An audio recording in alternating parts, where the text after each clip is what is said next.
추석 연휴 마지막 날인데 명절 잘 보내셨습니까? 네, 저도 여러분 덕분에 정말 잘 보냈습니다. 그 명절을 맞이할 때마다 새삼 느끼는 게 몇 가지가 있는데, 그 중에 하나는 이 내비게이션 참 용하다 하는 거예요. 내비게이션 참 용하다. 우리가 뭐 귀성길, 귀경길 하면서 많이 막히잖아요. 그런데 요즘에는 뭐 실시간 내비게이션이 있어서 그래도 뭐 어디 가든지 다 막히지만, 그래도 그 와중에 가장 빠른 길, 최적길을 이제 검색해서 알려줘요. 그래서 이번에도 저도 이번에 실시간 내비게이션 덕분에 그렇게 크게 어려움 겪지 않고 이렇게 오고 가는 시간을 이제 갖게 됐어요. 근데 참 용하죠. 가다 보면은 뭐 제가 모르는 길도 막 가요. 이런 길이 있었나 싶은 그런 길로도 막 가더라고요. 그런데 그냥 가다 보면 목적지에 도착하고 있어요. 정말 놀라운 것 같아요. 야, 이런 길도 있네? 아, 이쪽으로 가도 괜찮나? 하는데 가다 보면 목적지까지 빠른 시간 안에 도착하더라. 그래서 뭐 초행길이라도 뭐 두려움 없이 갈 수 있는 그 힘은 실시간 내비게이션. 혹시나 이렇게 잘못 길을 우리가 이제 먼저 커브를 틀든지 먼저 이렇게 잘못된 길을 또 접어들 수 있잖아요. 그래도 두려워하지 않는 이유는 실시간 내비게이션. 내비게이션이 알아서 틀린 길을 가도 다시 거기서 또 시작을 해가지고 결국 바른 길로, 빠른 길로 인도하는 걸 보면서 정말 참 용하다, 이렇게 생각을 다시 한번 하게 됐어요. 그러면서 새삼 또 느낀 게 뭐냐면, 야, 우리 인생길이 사실 그렇다. 우리 인생길이 그렇다. 우리 인생길 뭐 이 길이 알고 가는 길인가요? 역사가 있고 경험이 있지만 사실은 우리 모두 다 초행길이에요. 앞에 먼저 가봤다가 돌아온 사람 없어요. 전부 다 지금 걸어가는 이 길은 초행길이에요. 가다 보면 전혀 뜻하지 않는 그런 방향으로 갈 때도 있고, 내 생각 풀리지 않는 그런 환경 속으로 내동댕이 쳐지는 것 같은 그런 경험을 할 때도 있고요. 심지어는 실수하고 실패할 때도 있는 그런 상황도 맞닥뜨리게 됩니다. 그러나 그 가운데서도 우리가 그 길을 여전히 걸어갈 수 있는 힘, 정말 감사한 이유는 뭐냐면, 그 모든 순간에 하나님께서 우리의 인생의 내비게이션이 되어주신다는 거예요. 하나님의 동행하심이 있으심을 믿으십니까? 하나님께서 그렇게 우리의 길을 움직여 가시고 운행해 가십니다. 이스라엘이 출애굽할 때에 이 사실을 참 많이 경험을 했죠. 하나님께서 이스라엘을 애굽에서 건져내셨어요. 400년 동안 종살이하는 그 현장 속에서 구출해 내셨습니다. 그리고 약속의 가나안 땅 들어가기에 앞서서 광야길을 걷게 하세요. 그 광야길은 반드시 통과해야 되는 길이었어요. 그런데 문제는 이스라엘 백성이 그 길을 한 번도 걸어가 본 적이 없잖아요. 400년 동안 종살이하던 민족이 언제 한번 이 길을 걸어봤겠어요? 걸어가 본 적이 없어요. 광야길이 어떻게 생겼는지, 거기는 어떤 일이 일어나는지 모른단 말이에요. 그런데 하나님께서 어떻게 인도하세요? 가나안 땅 들어갈 때까지 불기둥과 구름기둥으로, 밤에는 불기둥으로, 낮에는 구름기둥으로 이스라엘에 가는 그 모든 길 가운데 함께 하시고 이스라엘 앞서 행하시면서 인도하시잖아요. 예, 물론 때로는 그 길이 이상한 길이기도 해요. 험한 길이기도 합니다. 먹을 게 없는 길이고 물도 때로는 없어요. 그러나 보세요, 하나님께서 그 길을 인도하신다라고 할 때는 그 모든 것을 책임지시고 그 모든 것을 붙들고 가시는 거예요. 하늘로서 만나를 내리시고 메추라기를 주시면서 고기를 공급하시기도 하고 반석에서 물을 내시면서까지 인도하시는 하나님의 강하신 능력과 그 펴신 손을 여러분, 우리는 성경을 통해서 분명히 만나볼 수가 있어요. 하나님께서 여러분과 동행하심을 믿으십니까? 예, 그렇습니다. 하나님께서 우리와 함께 이 인생길을 걷고 계세요.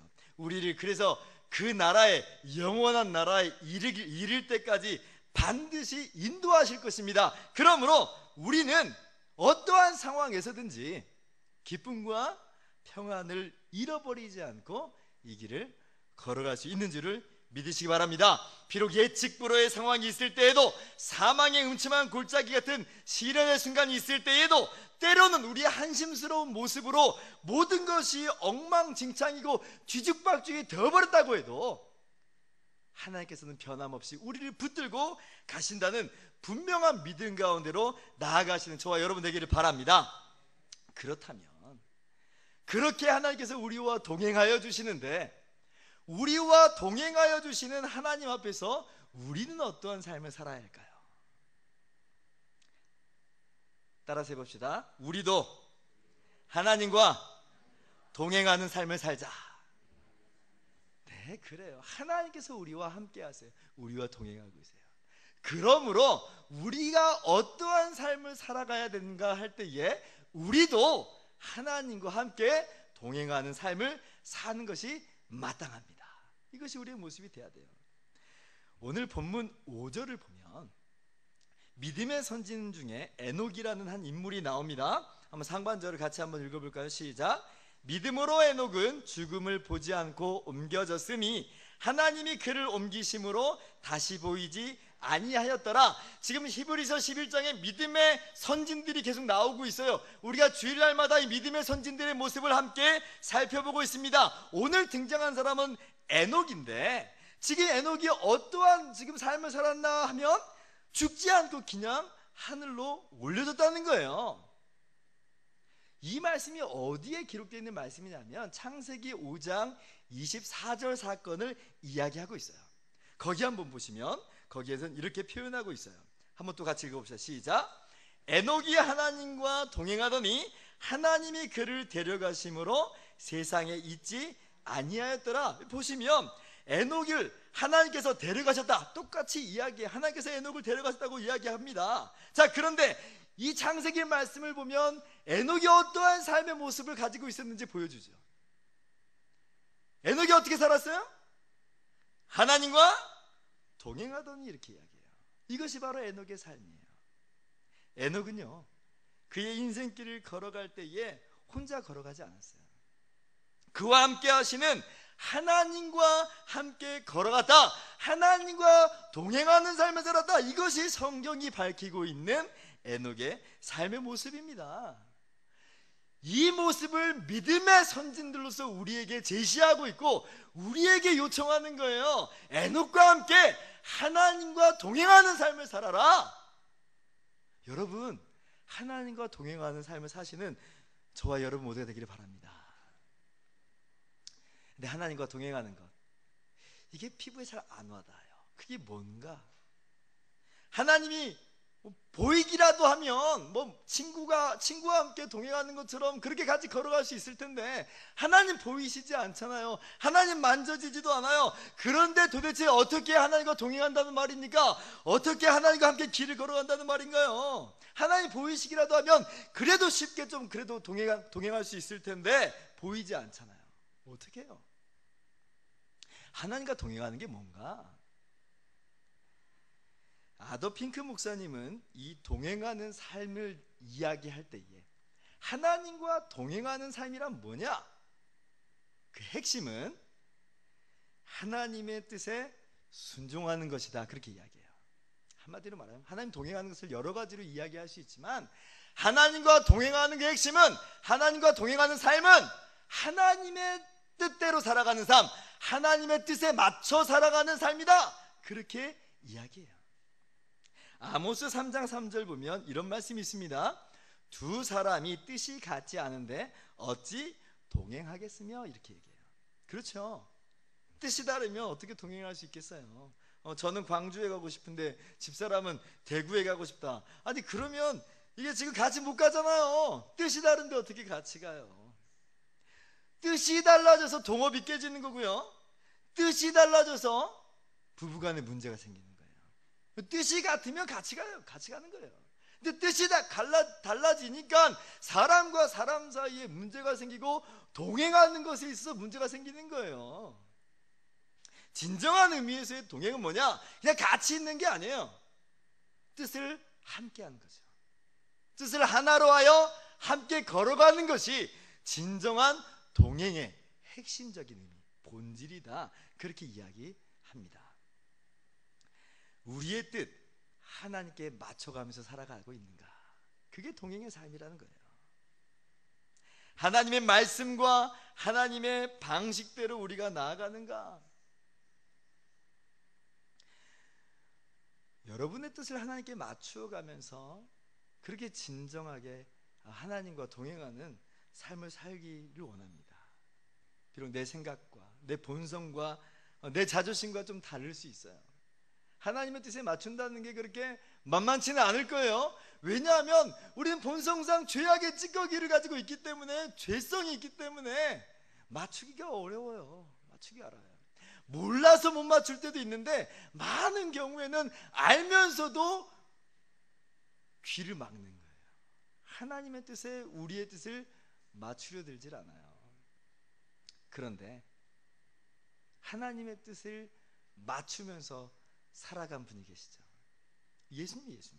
예수님께서 우리에게 귀한 모범을 보여주셨어요. 잡히시기 전 겟세마네 동산에서 기도하실 때 어떻게 기도하십니까? 내 아버지여, 만일 한만하시거든 이 잔을 내게서 지나가게 하옵소서.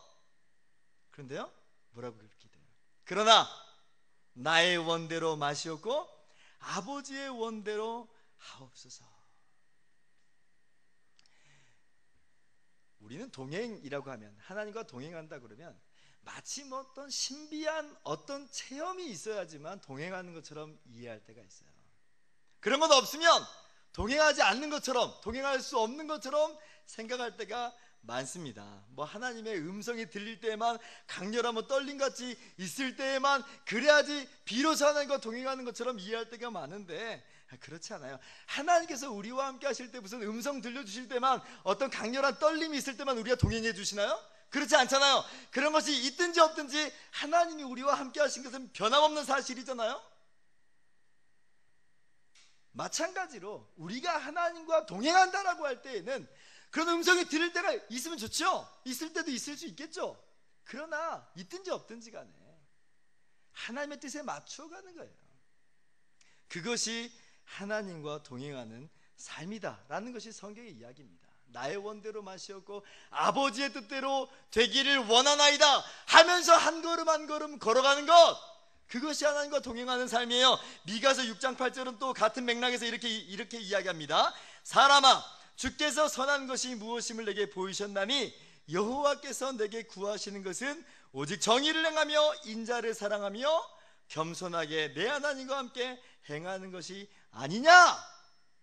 하나님과 동행하는 것은 어떤 신비로운 경험 이전에 그래야지만 동행이 가능한 것처럼 말하는 것이 아니고, 도리어 동행의 진정한 의미는 하나님 말씀대로 정의를 행하고 하나님의 뜻대로 형제를 사랑하는 것, 이것이 겸손히 하나님과 함께 행하는 것이다, 그렇게 이야기해요. 짜릿한 느낌이 없어도 말이죠. 신비한 체험이 없어도 기록된 말씀을 묵상하면서 이 말씀대로 살아가는 것, 그것이 하나님과의 교통, 하나님과의 동행의 핵심이라는 거예요. 그렇게 살아가시기 바랍니다. 그렇다면 우리는 어떻게 이렇게 하나님 말씀에 순종하면서 하나님과 동행할 수 있을까요? 그 비결이 뭡니까? 우리의 힘으로 이게 되겠습니까? 오늘 성경은 그 비결을 우리에게 이야기해 줍니다. 5절 하반절 보니까, 자, 같이 한번 읽어봅시다. 시작. 그는 옮겨지기 전에 하나님을 기쁘시게 하는 자라 하는 증거를 받았느니라. 지금 에녹에 대해서 이야기할 때에 옮겨지기 전에, 하늘로 올려지기 전에 하나님을 기쁘시게 하는 자라는 증거를 받았다는 거예요. 자, 여기서 하나님을 기쁘시게 하는 자라라는 이 표현이 창세기 5장 24절에 에녹이 하나님과 동행하더니 하고 같은 표현이에요. 지금 전혀 다른 말 같은데 이게 사실 같은 말입니다. BC 3세기에 구약 성경이 히브리어로 써 있는데 그 히브리 성경을 헬라어로 번역한 그런 성경이 나와요. 그것을 70인 성경이라고 해요. 70인경. 근데 그 70인경에서 창세기 5장 24절 에녹이 하나님과 동행하더니 라는 말을 어떻게 번역해 놨냐면, 에녹이 하나님을 기쁘시게 했다, 이렇게 번역을 해놨어요. 그러니까 지금 오늘 이 이 히브리서 11장 말씀은 그 70인 성경 번역을 그대로 따른 거예요. 지금 창세기 5장 24절을 자기 맘대로 이렇게 바꾼 게 아니라 70인 번역을 따라서 에녹이 하나님을 기쁘시게 했다라고 그 번역을 그대로 취한 거지. 이 말의 의미가 뭐냐면, 동행의 또 다른 말은 뭐냐? 동행은 하나님을 기쁘시게 한 것이다 라는 말이에요. 동행은 하나님을 기쁘시게 한 것이다. 그도 그럴 것이, 이 하나님의 말씀에 순종하면서 살 때 하나님 기뻐하시지 않겠어요? 그러니까 에녹이 하나님을 기쁘시게 하는 자라, 하나님과 동행하는 자라 하는 증거를 받았다는 거예요. 자, 그런데 보세요. 오늘 6절 보니까 뭐라고 말하냐면, 믿음이 없이는 하나님을 기쁘시게 하지 못하나니 라고 이렇게 얘기해요. 믿음이 없이 하나님을 기쁘시게 못하는. 자, 아까 하나님을 기쁘시게 한다는 말이 하나님과 동행한다라는 말하고 같은 말이라고 했죠. 그럼 이 말을 어떻게 해석을 해요? 믿음이 없이는 하나님과 동행할 수 없다라는 말이에요. 믿음이 없이는 하나님의 말씀에 순종할 수 없다는 말이에요. 그러므로 하나님께 나아가는 자, 즉 하나님과 동행하는 자, 그는 무엇이 있어야 되냐면 반드시 하나님이 계신 것과 또한 그가 자기를 찾는 자들에게 상 주시는 이심을 믿어야 할지니라. 이 믿음이 있어야지만 진짜 동행할 수 있다고 성경이 이야기하고 있는 거예요. 그럴 때에만 그 동행함 가운데 하나님을 기쁘시게 할 수 있다, 그런 말이에요. 답이 나왔어요. 어떻게 우리가 하나님 말씀에 순종하면서 하나님과 동행하는 삶을 살 수 있을까? 어떻게 하나님을 기쁘시게 하는 삶을 살 수 있을까? 그것은 믿음을 가져야지만 가능한 삶이라 하는 거죠. 어떤 믿음이요? 하나님 살아계신 분이라는 걸 믿는 믿음, 그리고 하나님을 찾는 자들에게 상 주시는 이심을 믿는 그 믿음, 그 믿음을 가지고 살아가는 것, 그 믿음을 가질 때에만 비로소 동행할 수 있고, 그리고 하나님께서는 그 모든 삶을 기뻐 받으신다는 거죠. 여러분, 하나님 살아계신 거 보이나요?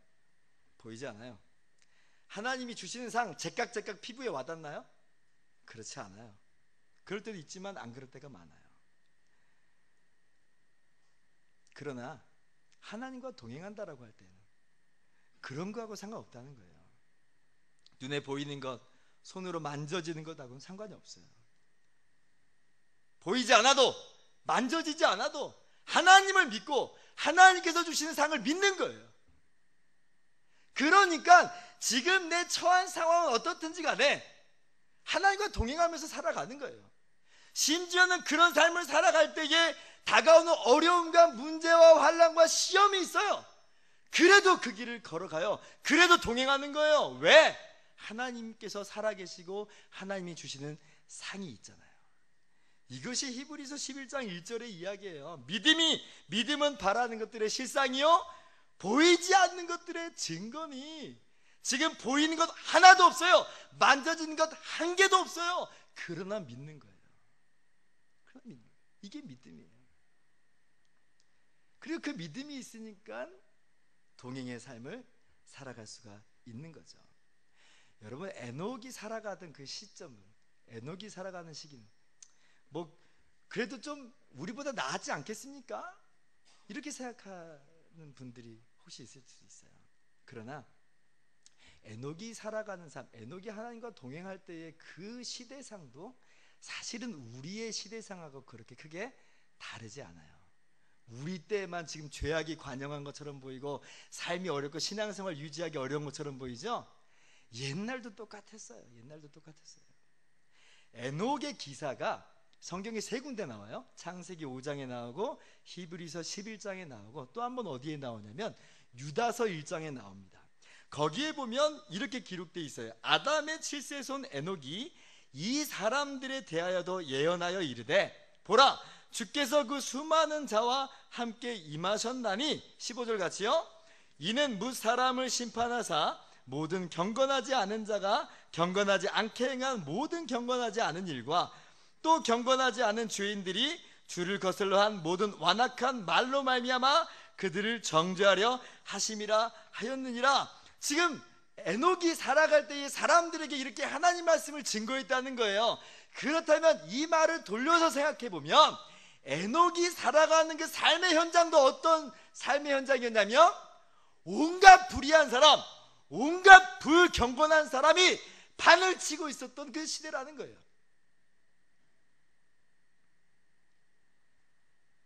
이렇게 삶이 죄악 가운데 흘러가다가 결국 이 뒤에 어떤 일이 벌어져요? 노아 홍수가 일어나는 거예요. 노아 홍수가. 에녹은 좀 나았겠지. 에녹이 믿음을 가지고 하나님과 동행할 때에는 조금 우리보단 나았겠지. 그렇지 않다는 거예요. 그때나 지금이나 하나님과 동행하는 삶은 만만치 않아요. 그러나 그것이 가능하게 되는 이유가 있어요. 믿음이에요. 믿음. 하나님 살아계시는 걸 믿는 믿음, 하나님이 자기를 찾는 자들에게 상 주신다는 그 사실을 믿는 믿음, 이 믿음이 있으니까 동행하는 거예요.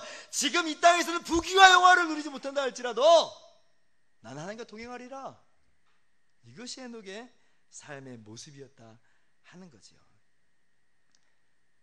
그리고 결국 하나님께서 누구의 손을 들어주세요? 에녹의 손을 들어주세요. 아담으로부터 시작되는 죽음의 행렬 속에서 어느 하나 그 누구도 예외가 될 수 없는 그 순간 속에서 믿음으로 살아간 에녹, 어떠한 상황과 형편 속에서도 하나님과 그렇게 동행했던 그 에녹을 하나님이 뽑아 올리시는 것으로 에녹의 손을 들어주시죠. 그러면서 만민에게 어떠한 삶이 진정한 승리자의 삶인가 보여주고 있는 거예요. 어떠한 삶이요? 지금 당장 부귀와 영화를 누리고 번영과 명예를 얻는 삶이 승리의 삶이 아니라 믿음으로 하나님과 동행하는 그 삶이야말로 하나님이 인정하시는 승리자의 삶이다. 성경은 그렇게 이야기하고 있는 겁니다. 우리가 하나님과 동행한다고 해서 에녹처럼 그렇게 바로 올라가진 않겠죠. 그러나 괜찮아요. 바로 올라가지 않는다고 할지라도 하나님 나라에 안 들어간다는 거 아니거든요. 데살로니가전서 4장 16절은 이렇게 이야기합니다. 주께서 호령과 천사장의 소리와 하나님의 나팔 소리로 친히 하늘로부터 강림하시리니 그리스도 안에서 죽은 자들이 먼저 일어난다. 비록 이 땅에서 에녹처럼 바로 올라가는 일이 없다 할지라도 주님이 다시 오실 때에 에녹과 같이 우리도 죽은 자들이 먼저 일어나서 하늘로 올라가는 일이 있고, 그때까지 살아남은 자들이 에녹처럼 호련히 변화돼서 하나님 나라에 들어가게 될 것이다. 이것이 성경이 약속하는 거거든요. 그러니까 죽어서도 괜찮고 살아서도 괜찮아요.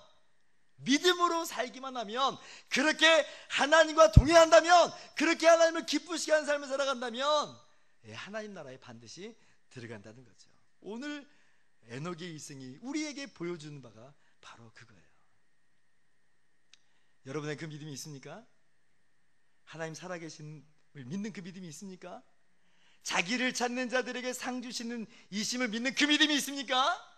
그렇다면 여러분도 에녹과 함께 에녹처럼 들려 올려지는 그런 놀라운 경험을 여러분의 삶 가운데 맞이하게 될 것입니다. 근데 지금 이 시대에 하나님과 동행하는 삶이 많은가? 믿음을 찾아볼 수 있는가?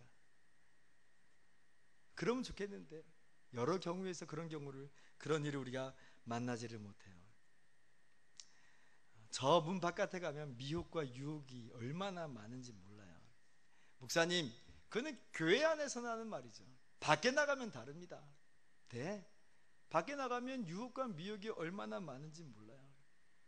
홍정길 목사님이 그래서 이 시대의 삶을 표현할 때 이렇게 이야기한다는 거예요. 교회 문 밖을 나가면서 하나님, 일주일 동안 안녕히 계십시오. 다음 주일에 와서 또 뵙겠습니다.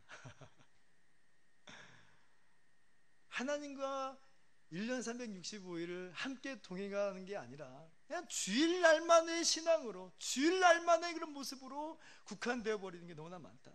어떤 사람은 집에까지는 용케 하나님과 동행해요.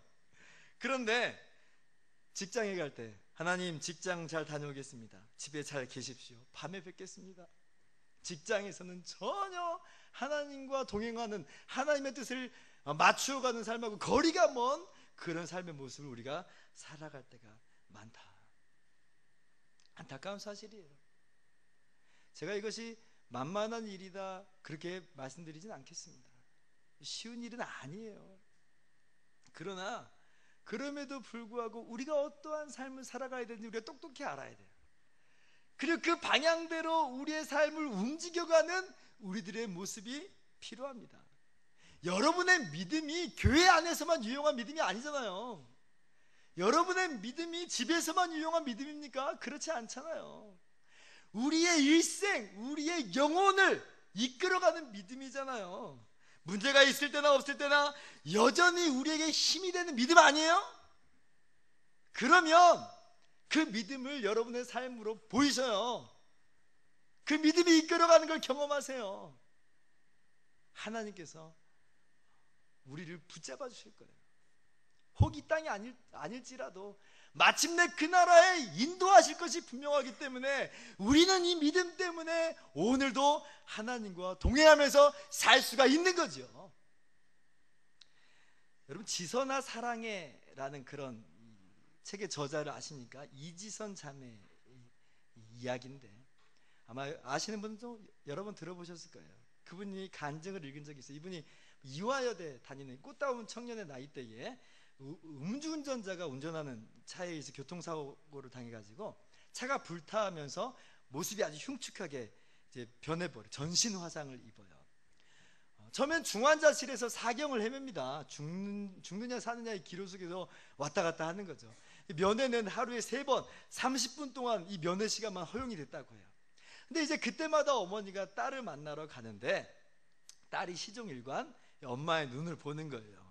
지금 엄마의 눈을 보면서 자기의 상황을 지금 판단하는 거죠. 지금 내가 살아날 수 있는지, 내가 고침받을 수 있는지 엄마 눈을 보면서 판단하는 거예요. 그러니까 이 엄마는 중환자실에 가면서 어떤 모습으로 들어가요? 이 딸 태어나게, 딸이 걱정할까봐, 딸이 고통스러워할까봐, 아무 일도 아닌 것처럼 금방 나을 수 있는 것처럼 태어나게 흔들림 없이 딸을 돌봐주었다는 거죠. 근데 이제 그러고 나서 복도에 나와서는 주저앉아서 흐느끼고 울었다는 것이 이분의 고백이에요. 하루에 3번 쇼 아닌 쇼를 했더라. 그런데 이분의 고백이 이어집니다. 문제는 근데 이제 이 지선자매가 다행히 사경을 헤매는 곳에서 벗어나서 일반 병실에 오게 됐는데 이제 그때는 문제가 생겼다는 거예요. 전에는 하루에 3번만 쇼하면 됐는데 눈물을 감추고 웃는 모습으로 그냥 대하면 됐는데 이제는 하루 종일 같이 있어야 되니까 아무것도 없는 것처럼 대해야 되는데 그럴 수가 없잖아요. 너무나 낙심이 되고 절망스러운 마음이 가득한데 어떻게 이 마음을 추스리면서 아닌 체 할 수 있는가? 그래서 하나님께 그렇게 이야기했대요. 하나님, 감사할 수 없어요. 어떻게 감사할 수 있는 게 있어야지 어떻게 감사해요? 근데 그때 하나님께서 그 마음 가운데 이런 지혜를 주셨대요. 한 가지만 찾아봐. 감사할 이유를 매일 한 가지만 찾아봐. 그런 마음을 주셨어요. 그러니까 이지선 자매의 어머니가 그것이 마음에 와 닿아서 그래, 하나만 찾아보자. 뭐가 감사하지? 막 찾는데 그래, 발은 씻길 수 있잖아. 발은 화상이 좀 없었나 봐요. 발은 씻길 수 있잖아. 하나님, 발을 씻길 수 있어서 감사합니다. 그 다음 날에는 또 뭘 감사하지? 엄지손가락 하나 남아있잖아. 하나님 감사합니다. 이게 지금 감사의 제목이에요. 근데 그걸 감사의 제목 삼아서 기도하는 거 하나님 감사합니다. 그러면서 딸을 대하는 거예요. 그 다음 날은 그래도 눈은 다치지 않아서 볼 수 있게 하셔서 감사합니다. 그러면서 매일 감사할 이유를 찾아서 그 시간을 이겨왔다고 그래요. 그러면서 그 이지선 자매의 어머니가 고백하는 신앙의 고백이 이거예요. 내가 이렇게 이 삶을 버텨올 수 있었던 것은 예수님을 믿었기 때문에, 예수님을 바라보았기 때문에 가능했습니다. 이것이 그분의 고백이에요. 지금 당장은 흉측하게 일그러진 딸의 모습을 봐요. 이것이 끝이고 전부라면 얼마나 불쌍하고 처량한 모습이에요. 자기의 인생도 처량하고 딸의 인생도 처량하고. 그러나 예수님을 믿었습니다. 예수님을 바라보았습니다. 그분이 주시는 영광스러운 미래를 바라본 거예요. 그러니까 그 시간을 이겨내고 버텨낼 수가 있었던 거죠. 여러분, 무엇이 여러분을 유지하고 지탱할 수 있는 힘입니까? 무엇이 여러분으로 하여금 하나님과 동행하는 삶을 살아갈 수 있는 원동력이 됩니까? 믿음이에요, 믿음. 에녹은 믿음으로 하나님과 동행하는 삶을 살았습니다. 그 믿음으로 하나님과 동행하는 삶을 살면서 하나님을 기쁘시게 하는 삶을 사는 거예요. 그리고 하나님은 그 에녹의 삶을 인정하시고 받으셨다. 지금 삶의 모습이 어떻든지 간에 여러분의 삶을 마침내 종착지까지 인도하시는 우리 하나님을 믿음으로 승리자의 인생을 살아가는 저와 여러분 모두가 되기를 주님의 이름으로 축원합니다. 기도하겠습니다.